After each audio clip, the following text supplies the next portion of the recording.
Mas pinaigting ng Santa Maria Police Station ang pakikipag-ugnayan sa komunidad upang mas mapalapit pa ang publiko sa mga kapulisan. Sa panayam ng Buong Radyo Kawayan kay Police Captain Presil Morales, Deputy Chief of Police ng Santa Maria Police Station, sinabi niya na sa pamagitan nito ay mas mararamdaman ng publiko ang presensya ng mga kapulisan at nahihikayat ng mga ito na makipagtulungan upang mapanatili ang kaayusan sa kanilang nasasakupan.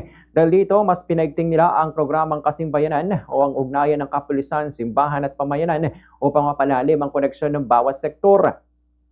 Nagsasagawa rin sila ng mga barangay visitation at dialogue kung saan isinasagawa ang mga information drives upang paalalahanin ng mga mamamayan na sumunod sa mga alituntunin tungo sa isang maayos at mapayapang bayan.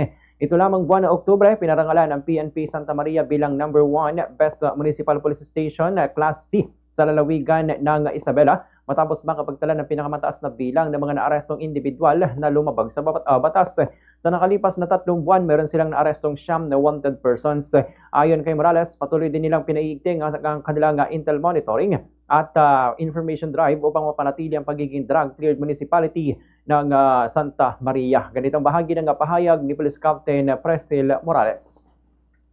Ng ating kasimbayanan, ma'am, ito yung kapulisan, simbahan at pamayanan na nandun po yung ugnayan ng bawat sektor na yung kapulisan natin inilalapit natin sa ating komunidad para makits mo ang heart po ng bawat isa na nararamdaman nila, na-feel nila ang ating kapulisan para sa ganun tulungan po tayo regarding peace and order at sa mga taong may kagagawa ng mga illegal activities, ma'am. Nandyan po din ang ating information drives, ang ating barangay visitation, dialogue po, at ang in-schedule po nating Oplan Tambuli, ma'am. Alam po natin na yung mga flyers, nandyan po na dinidistribute natin, ma'am. Pinapaliwanag natin na ang kapulisan po ay kailangan palagi katuwang ang komunidad para sa ganun mapanatiling maayos at tahimik ang bayan ng Santa Maria.